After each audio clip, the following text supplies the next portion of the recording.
Rainbow Lake. I changed the name of the lake for privacy reasons. If you've been there, you'll know. I used to think the sign at the parking lot entrance was a humorous, albeit odd way to scare people into behaving. Welcome to Rainbow Lake. To prevent injury and/or death, please adhere to the following rules. Do not swim when the flag is red. Do not harm the wildlife. Do not urinate or defecate in the water. Do not litter. Do not steal rocks or sand. Be kind to Rainbow Lake, and IT will be kind to you. For hours, we strolled along the iridescent stones beneath a night sky whose moon scribbled a vertical path of embers across the water. Let's sit for a while, I suggested. We trudged away from the shoreline and plopped down on the sand. It glowed brighter than usual, 1,000 shades of blue twinkling like glass shards. Liv gazed down, scooping heaps of sand and letting it trickle beneath her fingers. You ready for tourist season? Yup. I rolled my eyes. I can't wait. Every year the same tumbleweed grocery bags, Starbucks cup monuments, beer cans floating across the water. The same obnoxious boys, the same middle-agers with their yachts. The same men wandering from the bars, belligerent and brazen. Once, I watched in horror as a drunk man rolled a bowling ball down the boardwalk. No idea where he got it from. A breeze sent pinpricks down our shoulders and carried the stench of fish. Between the whispers of waves, rainbow trout leapt and splashed. What is it, like 50,000 people each year? Yup. The sand felt cool and damp beneath my legs, and I read yesterday that the city's expecting about 10,000 more because of that fancy hotel they just built. Are you serious? Dead serious. Oh my God. Liv rubbed her hands together, but specks of glitter remained stuck to her palms. Do you think it'll happen again? I drew circles in the sand. I'd bet money on it. Summer vacation. 14 years old. It was really hot that afternoon, so Liv and I took a stroll along the pier to let the mist cool us off. Seagulls were scavenging for remnants of chips. We had almost made it to the lighthouse when Liv tapped my shoulder. What's he doing? A shirtless guy with green shorts stood crouched on the edge of the pier, gathering rocks from the water. He stood up, and after searching for a target, flung one at a seagull. It missed by a few inches. Damn it! Seagulls screamed and scattered as he plucked another rock from his palm. Hey! I shouted. He whipped around. What? They're pests. I'm only a mountain of a wave reached up and pulled him off the pier. Last year, an unusually windy day, we walked along the boardwalk, wisps of blue sand curling around our feet. The tourists were sparse that day, a welcome respite. We paused when we noticed a woman kneeling on the sand, wearing a straw hat that barely held on, golden curls flapping in the wind. She shoveled iridescent stones into a mason jar. Once it was filled, she planted it upright on a beach towel, turned around and entered the water. As soon as it reached her hips, she was pulled into a current, screaming and splashing and flailing her arms. We yelled for the lifeguard, who dove in after her, but it was too late. As soon as it started, the current pulled her under. She was never found. That's when we knew with certainty that the sign wasn't in jest. Why did we continue to go after that? Well, part of it is the memories. The nostalgia. Every summer since we were 5, trips with her parents or mine, playing Marco Polo and splashing each other and sneaking out for midnight trips. And honestly, we feel sympathy for it. It's never taken kids, and it only swallows people who purposely disrespect it, not someone whose napkins were swept away by wind or plastic wrappers that someone forgot to pick up. For now, anyway. The waves moved faster, leaping over one another. I chewed my bottom lip. What if it takes us all one day? Liv gazed at the water for a few moments, then turned her head, brows drawn tight. Her blue eyes twinkled like the sand beneath us. I mean, could you blame it? I gazed forward and drank the beauty of it all. The star-filled sky, the way the water stretched and faded into the horizon, only broken by the orange light of the moon, the waves crawling up the sand and tickling my feet, memories, 5 years old. I threw half a bag of chips in the water because I thought the fish would eat them, 6 years old. I carried a Barbie doll into the water and I lost my grip. Before I could grab it, the doll disappeared in a wave. I bounded out of the water and ran to my mom, who held me as I wept. I wondered if synthetic residue from my bathing suit bottoms was seeping into the sand. Had I been polluting the lake with particles of polyester, shedding from my swimsuits every time I swam? A stray water bottle rocked along the water.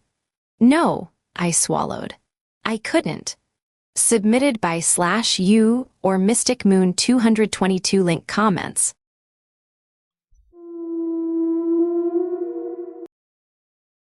A boy's best friend. Take care of that fucking dog or I'll do it for you. Daddy then kicked Max. I ran to Max and led him from the living room.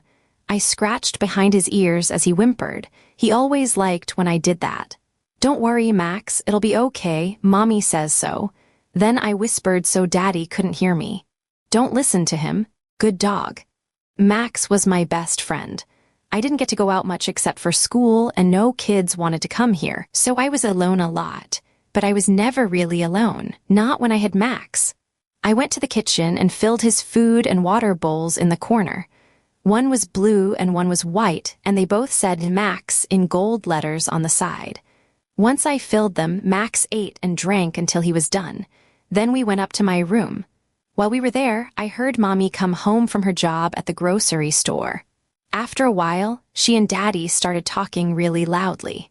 They did that a lot. Sometimes I'd see her the next morning with marks on her arms or face, but she just said she was clumsy, but everything was fine. Everything will be okay, baby. One time I asked her when, but she didn't answer. Daddy used to work at the factory, but I think it closed because he doesn't go there anymore. Instead, he usually goes out to the garage every day to work on his projects. He's always building something down there, sawing, running wires, hammering. Mommy says it makes him feel like a man. Most nights he goes out to have his alone time and comes home stumbling. Mommy says that makes him feel like a man, too. He is a man, so I'm not sure why he wouldn't feel like one, but maybe I just don't understand. I came home yesterday, and Mommy and Daddy were talking loudly even earlier than usual, so I quietly ran to my room, trying not to listen. After a while, I heard a loud sound and a thump. I peeked down from my room. Daddy stood looking really mad, and Mommy laid on the floor holding her face. I think she was crying. Daddy went to the garage and slammed the door. I started to go to Mommy, but she got up and rushed to their bedroom and closed the door. I was scared and wasn't sure if Daddy would come back, so I went back to my room, locked the door, and stayed in there with Max. Eventually, I was starving and Max was pawing at the door, so we left my room and went downstairs. No one was in the kitchen, so I filled Max's bowls with food and water and poured some cereal to eat. I ate and waited for Max to finish, then we went back to my room and closed the door. Hours later, I woke up to a scream. It didn't sound like normal, though. It sounded scared. I left my room and went downstairs and followed the noise to the garage. I peeked out before Mommy saw me. Daddy lay on the ground, his body black and steam coming from it. He wasn't moving. Near him, one of the wires he works on sometimes lay on the ground. Mommy turned and saw me, and she hurried to me and rushed me from the room. She told me to stay with Max while she called 9-1-1. After that, she sat down, breathing funny. I'd never seen that look on her face before. She looked sad but also relieved. I told Mommy I had to go to the bathroom while she sat holding her head, but I really went out to the garage. I had to. In the corner, I saw a white bowl with Max written on the side. There was no water left in it, but there was a trail of droplets and a small puddle next to Daddy where the wire was. It was like someone had poured the water on the wire and hidden the bowl, but that was stupid. I guess it was something else I didn't understand. I turned to walk back into the house. Max was sitting at the door, looking at me and out to the garage and wagging his tail. He seemed happier than he had in a while. It was almost like he was proud of himself. I guess he was really looking forward to playing. I reached out and scratched behind his ears. He always loved that. Good dog. Submitted by /U or C Benson 1273 link comments.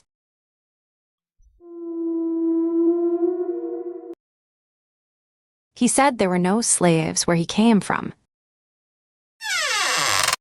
Fire spread from house to house. Screams echoed in the valley. I called for my mother, but a soldier's hand grabbed me and dragged me away. They shackled us and sold us in another village like cattle. I tried to resist, but got a beating. A man with white hair and a beard chose me. He was to take me to another man's farm. The farm was far from the village, with wheat fields and rolling green hills. On the farm were 2 other workers and the owner. They all stared at me as if I were something foul. My master beat me with a wooden stick and made me work in the fields until exhaustion, but his eyes didn't stare at me as the others did. He would even hold back the stick a little when we were alone, the one act of kindness. One morning, my master came to the stable, smiling ear to ear. He said he got a new job on the farm. It paid more than being a master. My nails dug into my legs as I held back the tears. He hated it when I cried. The day after, I stood by the barn door, holding the plow in my shaking hand. "Good morning, master." He was younger than the old master, with long brown hair and friendly eyes. "Have you eaten?" "No." Here, he pulled a small pastry out of his pocket. "I shouldn't." "I won't tell anyone." I shoved it in my mouth. It was so sweet it made my teeth hurt. We made it to the field and I started my work. My master sat on the grass, not rushing me. Before sunset, he said it was time to head back. I was sure to get the stick, but he got me to the barn and said goodbye. The summer came early with a smell of gravel and fresh dirt in the air. My master looked up and said, "You work while I do nothing and I get money. It's awful. There are no slaves where I'm from." "Where is that?" "Far. I'm saving money to go back, but the owner pays horribly. I can barely survive. He only pays well the people he can trust." I pushed the plow into the ground, thinking of how the owner and other workers always stared at me. The next morning, my master came into the barn, his face twisted in anger. "The owner fired your previous master. He has a family. I've had enough. I'm going to leave." I gripped the plow harder. "A new master. It doesn't have to." "What?" "No, nothing. It's crazy." That day, I couldn't keep my eyes off the hills. They looked so tall and green. My master kept looking at me, shaking his head, as if he wanted to say something. "Master, do you have hills in your town?" "Call me Jack." "Jack, are there hills in your town?" "Yes." "Is the place pretty?" "Beautiful." "Is everyone really free?" "They are." The sun was still up when we got to the barn. "Can I talk to you, Jack?" "Please talk. Would you take me with you?" "I don't know, it's very dangerous." "You're right. Please don't tell the owner." "I'd never do." The door rattled. We both shot our eyes back, but it was the donkey standing outside, staring at us. Jack looked at it for a while, then back at me, the friendliness gone from his eyes, and walked out without saying another word. That night I barely slept, sure that Jack had told the owner and the man would come and kill me. But the sun came up, and only Jack stood in the door. He was holding 2 pastries and a small pouch. "We'll go today." "Are you sure?" "Yes, I can't stand this anymore. I brought you more to eat and money for us to live off." "But that's your money." "No, you made that money. At lunch we will go. I know a path over the hills." He pressed the pouch into my hands, not looking me in the eyes. "Take it, just in case." I took it and hid it in my pocket. At noon, Jack looked at his watch and nodded at me. "I'll go in to make sure they're busy. Then I'll come back. And you'll go first. I'll catch up to you." I stood in the field, staring at the path to the house. Soon, Jack emerged again, walked closer to me, and whispered, "Okay, they're eating. Now's the time. Go." "What now?" "Yes, fast." I began running across the field, the hills. Freedom. The summer air never felt so good. But I didn't even take a few steps when, behind me, Jack shouted, loud and clear, "He's escaping." From behind the bushes, the 2 workers emerged. I tried to run faster, but there was no chance. They grabbed my legs and dragged me to the ground. One of them grabbed my hair and pulled my head to the sky and pressed a knife to my neck. "You little shit, you thought you could get away, huh?" "No, Jack." "Sure, blame him." Jack emerged with the owner, smiling ear to ear. "See what I told you? He would try to escape."